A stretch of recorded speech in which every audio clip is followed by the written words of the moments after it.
The Hellanodikai were the judges of the ancient Olympic Games, and the success of the Games are attributed to their efforts. It was their sacred duty to maintain the standards and legacy of the Games, as well as uphold the rules. Originally the title was Attribution, but was changed to Hellanodikai soon after. Originally, there was only one Hellanodikos, but this expanded, reaching as high as 12 members and then settling on 10 in 348 BC. They supervised individual events, with a senior Hellanodikos as an overseer. Hellanodikai were handpicked from people living in the region of Elis, as Elis was responsible for the running of the Olympics. Originally the post was hereditary, but this was changed, and an Elian from each of the ruling families were elected as a Hellanodikos. Their post only lasted for one Olympiad, and elections took place for each of the subsequent games.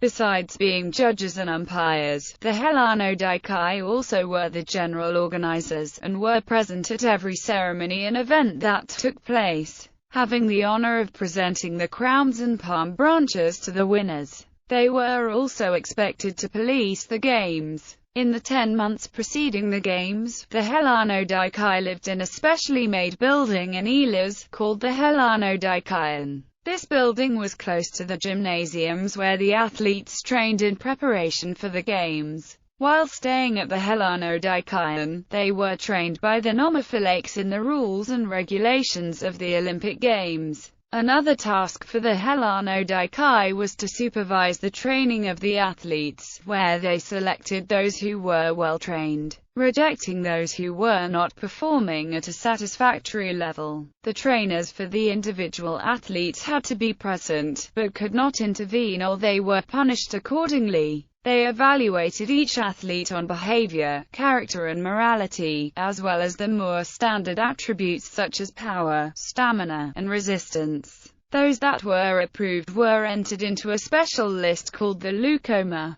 2 days before the games, the athletes which were eligible left Hellas for Olympia, in a procession led by the Hellanodikai. The Hellanodikai were renowned for their fairness, and the public held them in high regard. While bribery and cheating among the athletes was commonplace, there was only one recorded case of corruption among the judges, where a Hellanodikos won 2 equestrian events. To remain impartial, the Hellanodikai were no longer allowed to participate in the games, and this remained the only blemish on their otherwise impeccable record.